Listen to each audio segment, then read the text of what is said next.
saya nang iakyat si Maria sa langit na maligaya. Alleluia, alleluia.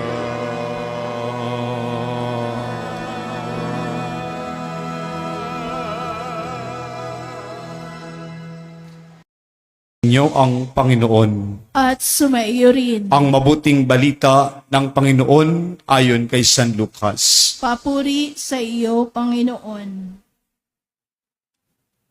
Si Maria ay nagmamadaling pumunta sa isang bayan ng kaburulan ng Huda. Pagdating sa bahay ni Zacarias, pinati niya si Elizabeth. Nang marinig ni Elizabeth ang bati ni Maria, nagagalaw ang sanggol sa kanyang tiyan.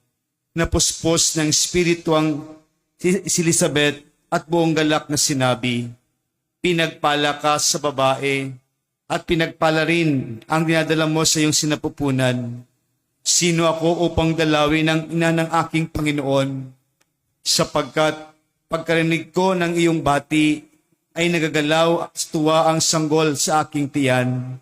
Mapalad ka sapagkat naanalig kang matutupad ang pinasabi sa iyo ng Panginoon." At sinabi ni Maria, "Ang puso ko'y nagpupuri sa Panginoon at nagagalak ang aking spirito dahil sa Diyos ang aking tagapagligtas, sapagkat nilingap niya ang kanyang abang alipin. At mula ngayon ako'y tatawaging mapalad ng lahat ng salinlahi, dahil sa mga dakilang bagay na ginawa sa akin ng makapangyarihan, banal ang kanyang pangalan. Kinahahabagan niya ang mga may takot sa kanya. Sa lahat ng salintlahi, ipinakita niya ang lakas ng kanyang mga bisig. Ipinangalat niya ang mga palalo ang isipan. Ibinagsak niya ang mga hari mula sa kanilang trono. Itinaas ang mga nasa abang kalagayan. Binusog niya ng mabubuting bagay ang mga nagugutom. At pinalayas niya, walang ni anumang ang mayaman.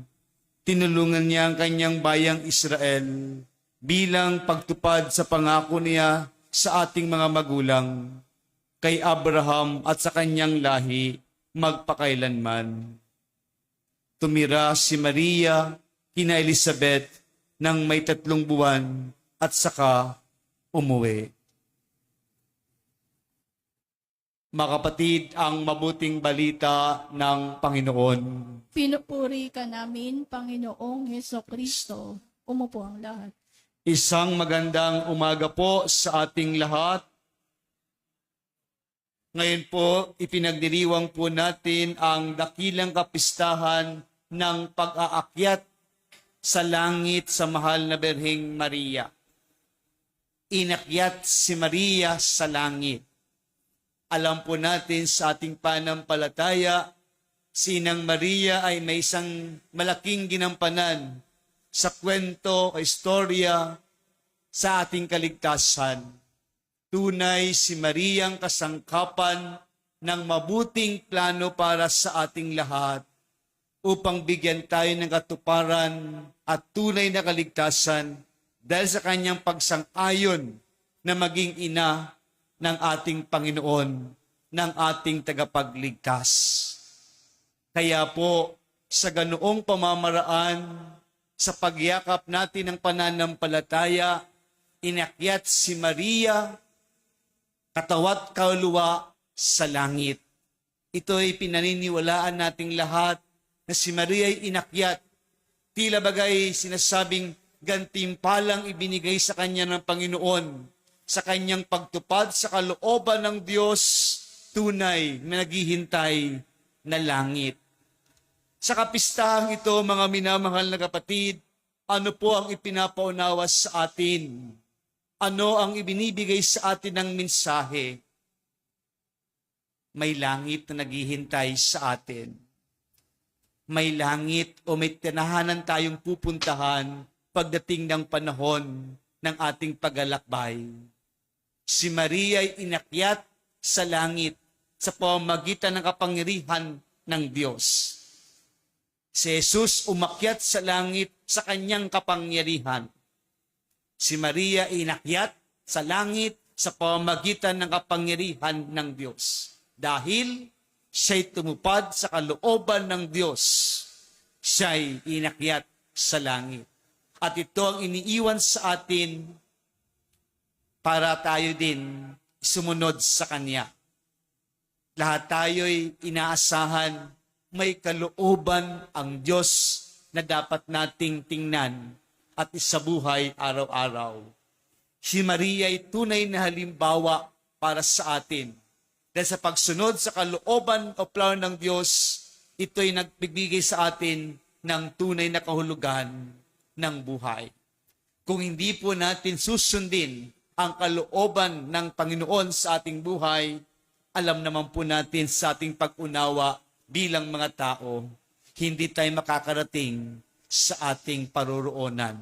Dahil ang buhay natin dito, hindi ito magpakailanman. Lahat tayo'y mawawala. Lahat tayo din lilisan.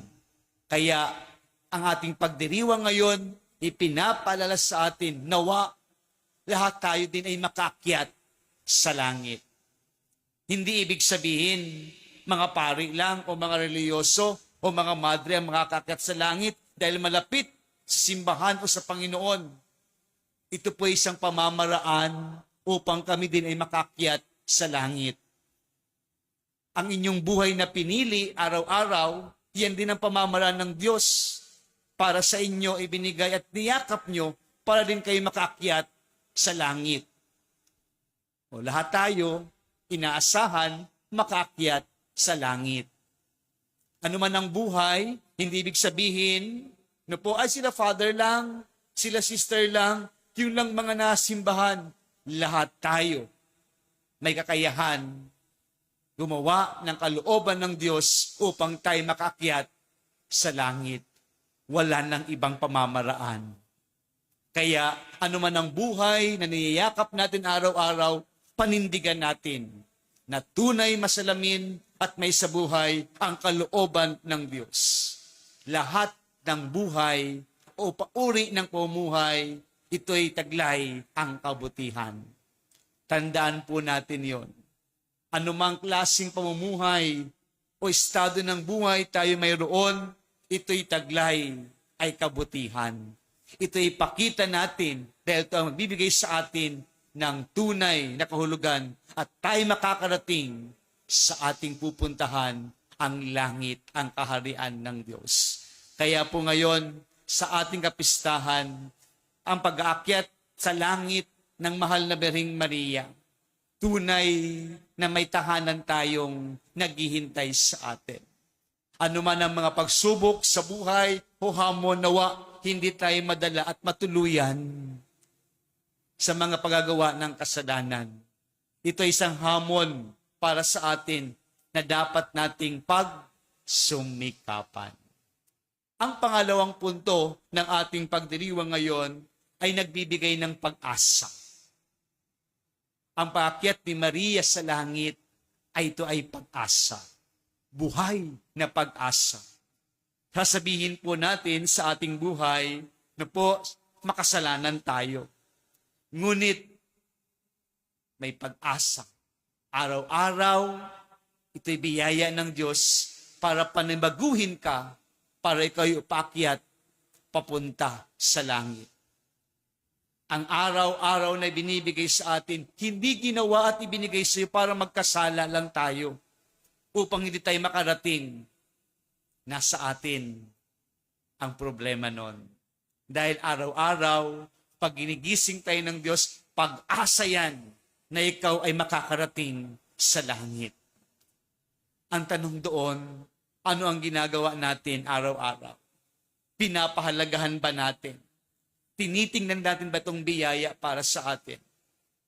Akala po natin ang kabutihan sa ganito lang pamamaraan.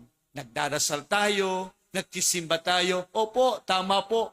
Pero sa pagdating sa bahay, pagdating sa paaralan, pagdating sa opisina, Ganon din ang inaasahan. Walang pagkakaiba. Walang pagkakaiba. Mamutawi ang dapat. Mamutawi ang dapat. Mamutawi ang kabutihan. Kaya po, kung titingnan natin sa pagising natin sa umaga, ito na ang pamamaraan o pag-asa natin, makakaakyat ako sa langit. Makakarating ako sa langit. Kaya po si Maria ngayon nagbibigay sa atin ng halimbawa dahil ginawa niya ang dapat nung siya'y tinanggap niya ang kalooban ng Diyos. At kanyang ibinahagi tulad sa ating ebanghelyo. Dali-daling pumunta sa kanyang pinsan na si Elizabeth dahil nabalitaan niya nung ibalita sa kanya ng anghel na alam mo ba, ang iyong pinsan ay nagdadalang tao na 6 buwan na ngayon. Alam niya na si Elizabeth ay may katandaan. Kaya anong nangyari nung sila'y nagtagpo? Nung binati ni Maria si Elizabeth, nagagalaw ang sanggol, sinapupunan ni Elizabeth. Kaya nung sinabi ni Elizabeth kay Maria, pinagpala ka sa babaeng lahat. Ibinahagi na ramdaman ni Elizabeth ang gandahang loob na dala ni Maria. Puspos ka ng Espiritu Santo. Nawa mga minamahal na kapatid, tayo din. May dala din tayo ng pag-asa sa kapwa-tao natin. Pag nakita tayo, ay salamat sa Diyos. Hindi Pag nakita tayo, tinataguan tayo. Hindi tayo hinaharap. Ay, naku, nakatakot yan. Hindi po ba? May ganun po ba tagpo sa ating buhay? Pag tayo lumalabas, ay salamat sa Diyos, nakita kita, nakikita sa iyo ang kandahang loob, nagpapaalala sa iyong kapwa ang kabutihan. Ngunit, pag lumabas ka, anong sinasabi? Naku, chismosa yan. Ay, naku, palamura yan. No? Ay, naku, palautang yan. Mag-ingat po tayo, no? Ganon ang paglabas natin kung minsan. Hindi natin dala ang Espiritu Santo tulad ni Maria. Pagdalaw niya kay Elizabeth, natuwa at nagagalaw. Naramdaman ang Diyos. Mga minamahal na kapatid, may pag-asa. Dapat tayong dala sa ating pang-araw-araw na paglalakbay sa buhay na ito. Ito ang dakilang kapistahan natin ngayon, nagpapaalala sa atin. Buhay, totoo, at kaya nating gawin. Mga minamahal na kapatid, sa pagpapatuloy ng ating pagdiriwang ngayon, nawa ang dakilang pangarap ng tao ay hindi ang kayamanan na binibigay ng mundo. Kung tayo nangangarap, ang ating pangarapin makarating sa langit. Iyan ang tunay na pangarap araw-araw. Kung iyo'y dumating sa punto ng ating buhay paglalakbay, nasa langit tayo, natupad ang iyong pangarap. Kaya ang bagay na mayroon ka, na pinapangarap mo, na binibigay ng mundo, pamamaraan yan ng Diyos para ikaw ay makarating sa langit. Hindi yan pamamaraan upang masira ka at hindi makarating sa langit. Kailangan po natin ang mga iyon sa pang-araw-araw. Ngunit tandaan natin, ang lubos nating pangarap ay tunay na makarating sa langit. At kung yan ang ating pangarap araw-araw, buhay at totoo ang pag-asa natin. May kalakasan ka, may katibayan at katatagan ang buhay mo sa paglalakbay araw-araw. Amen.